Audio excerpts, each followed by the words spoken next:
I've crossed both circles, and this is everything I wish somebody had told me before. So before everybody freaks out or maybe comes after me, the Antarctic and the Arctic are not interchangeable. They're completely different places. It is really hard to compare them. But for experiences, which is what I'm going to focus on, you can compare them, and it's definitely a recommendation I would give. So before everybody asks me, let's settle this right now.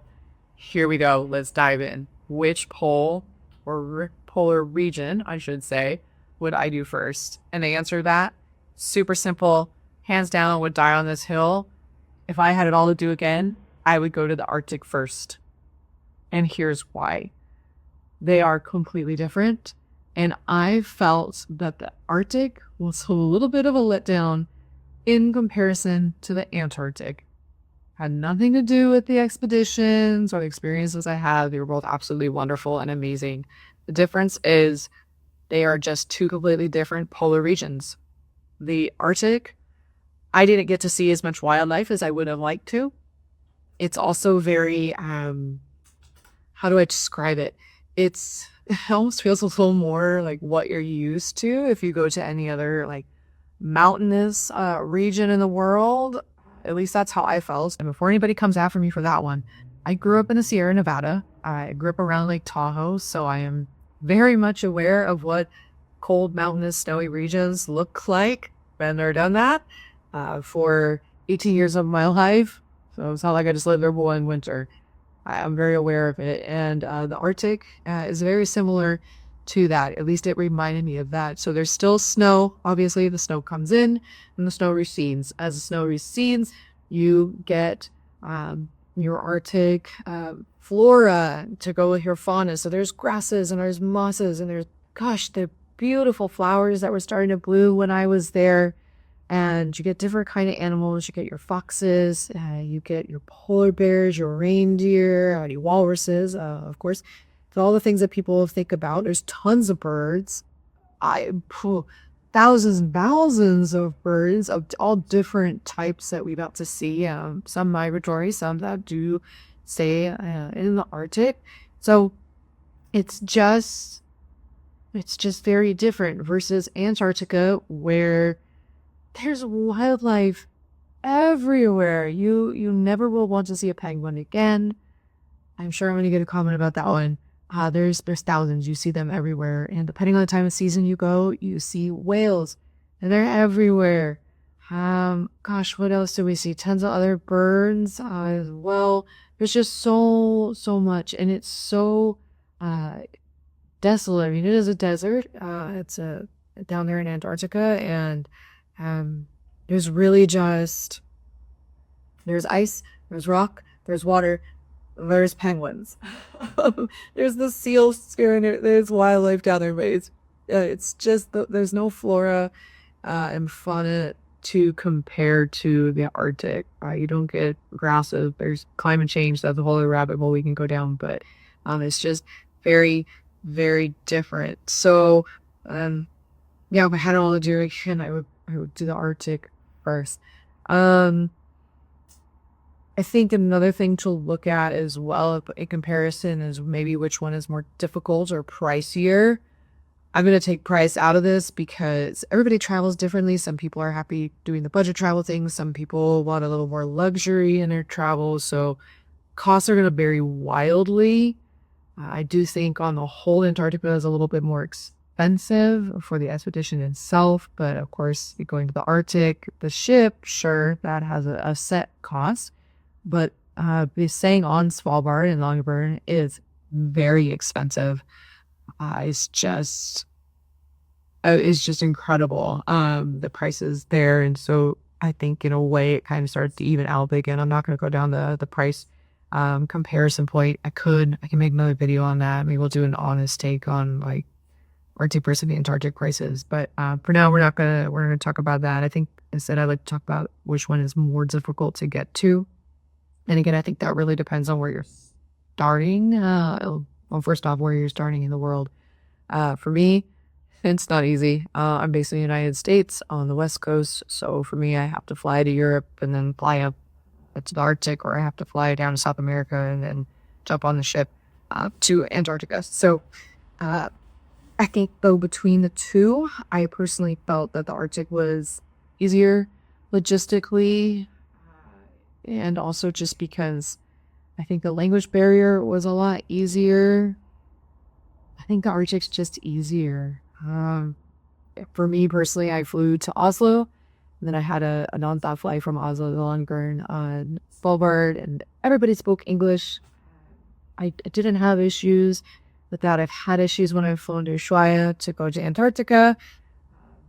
Spanish is not my second language. It's not even my third.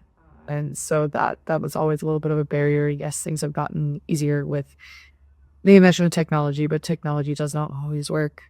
Better done that. So, and I think the Arctic's easier than getting to Antarctica to do that. And the part too that everybody is going to bring up at some point, to go to Antarctica, you have to cross the Drake Passage.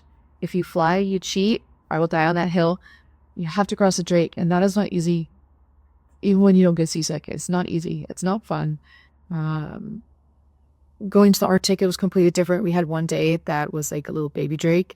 Otherwise, it was beautiful, flat, calm seas. We were very, very lucky. And even with a little bit of a little shake that we had, it was nothing bad. So I think that also makes the Arctic a lot easier and perhaps I could say accessible as well. So I'll get off my soapbox about that and move on to a different topic. So I think there are things that the Arctic offers that Antarctica does not offer, and vice versa as well. Depending on the times of seasons, of course, you're going to see more wildlife one way or the other. I went very early in the seasons of the Arctic, so we didn't get a ton of wildlife. We did get some bears. The whales had not really arrived yet. The birds had arrived. We did get to see some foxes, some walruses, and the flora that's there was absolutely fabulous. That's something that Antarctica doesn't have. Where on the flip side, Antarctica, again, depending on the season, the time of the season that you're there, I've been both at the beginning and in the middle of the season, so I've gotten to see that contrast, is you get more animals, definitely in Antarctica, especially if you go later in the season into like, say late January into February. Tons of whales. You get all the penguins and jiks that are starting to, like shed their little feathers, which is really cool. You get a ton of seals and all the other birds and things that are down there. Antarctica also doesn't have any of the flora that the Arctic does. So, like I've said it probably too many times, it's very hard to compare the two. There are differences, one versus the other. Take your pick. If you're a bird watcher, there were tons of bird watchers up in the Arctic looking for different types of birds that I probably couldn't even tell you. I'm not a bird person, but they were still absolutely wonderful and amazing to see. So I think knowing all that, or having gone through all that, there are definitely some questions you're going to want to ask yourself before you go one or the other. My number one question, if someone was to ask me, would say, okay, well, can you only do one, or are you ever only going to do one? Like, or do you want to do both? The answer is going to be different. If you're saying you're only going to do this once, you have to pick, and that is that non-negotiable, Antarctica every single time. I will not change my opinion on that one.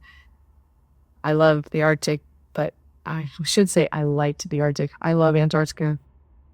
I just do. To each their own. But if you can only do one, it's the Antarctic every single time.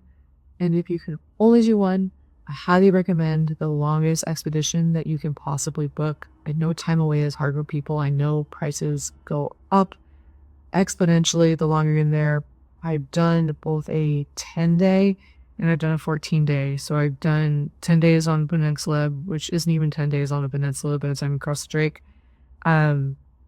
And I've also done a 14-day, which went down below the Antarctic Circle. So I've seen both. I've experienced both. I can tell you I wished I'd gone for 21 days. I fully intend on going back and going for 21 days. But if you can only do it once, the longer is the better option. Hands down. Just do it. Just pay for it. I'm enabling you. Money will always come back. Your time will not. So Antarctica, if you can only do one, and for the longest time that you can be on the ship possible. If you can do both, I will say Arctic first and then Antarctica. And I think that's because there's just this awe-inspiring wonder that comes along with Antarctica that I personally did not feel when I was in the Arctic. There's nothing wrong with Arctic. It's beautiful, but it's just such a different feeling. And I had other travelers that have done both tell me the same thing. So I understand now firsthand. I spent, I think, total about 10 days up in the Arctic between Svalbard and being on the ship. And I agree with them. If I had it all to do again, I would go to the Arctic first and then go to Antarctica. And in terms of length for staying in the Arctic, I felt 10 days was fine. I kind of would have liked to have been on the ship for longer. I would definitely not do less than 7 days. But to each their own. I enjoy being able to have time both on the ship and both in Longyearbyen there in Svalbard. Tons of stuff to do and see there as well. So highly recommend the time to do both. And let's see, what else? And I guess we could look at it and say, yeah, just to build on that, every traveler, of course, is different. And I guess you can flip it however you want. I mean, sometimes opportunities just fall into your lap and you have to take them. And there's nothing wrong with that. I mean, for all I know, you could decide to go to the Antarctica first and absolutely have a horrible time for whatever reason. And then you could go to the Arctic and you decide you love it. Everybody's different. And there's nothing wrong with that. This is just all based on my personal experience and what I would have done differently had I known. No regrets by any means. Both were absolutely fabulous and wonderful. And yeah, I just love them both for different reasons. But I do think Antarctica for me just still rings higher. It holds a special place in my life, which I just can't explain. It's just a feeling, it's a vibe I didn't have there again in Arctic, and maybe the sense of accomplishment for Antarctica, for crossing the Drake and everything that it takes to get there, whereas the Arctic really is just far more simple. You just fly in and they drive you right up to the ship when you get on the ship, and it's kind of like, okay, that was cool. Now, like, you wake up the next day and you're potentially seeing polar bears. You're off on zodiacs. Like, it's not as big of a deal, I guess you could say. So, yeah, I think that's kind of that. Tons more polar region content I've got coming up. I really am so excited having just been to the Arctic and crossed with the Arctic Circle. I can say I've done both. And above the Arctic Circle and below the Antarctic Circle, which just blows my mind. I can't believe I can say that I've done that, and I'm super excited to share it out. Tons more content coming up, and all about the Arctic and Antarctica. I'm not done that already, but super, super excited. I know I've said that 3 times at least now. And I'm also working on a polar region guide with everything that I wish I had known and everything that I've learned based on my experiences. So I've got that in the works. It's coming up. I promise when it's ready, I will drop a link down below to that. And in the meantime, make sure you subscribe. Got other stuff, other videos in this series. Haven't decided which one's next. But definitely subscribe so that way you're notified and you can continue sharing the experience with me, because I'm super, super excited to share. Probably the first time I've said that. Now I'm going to be quiet and let you enjoy the next one.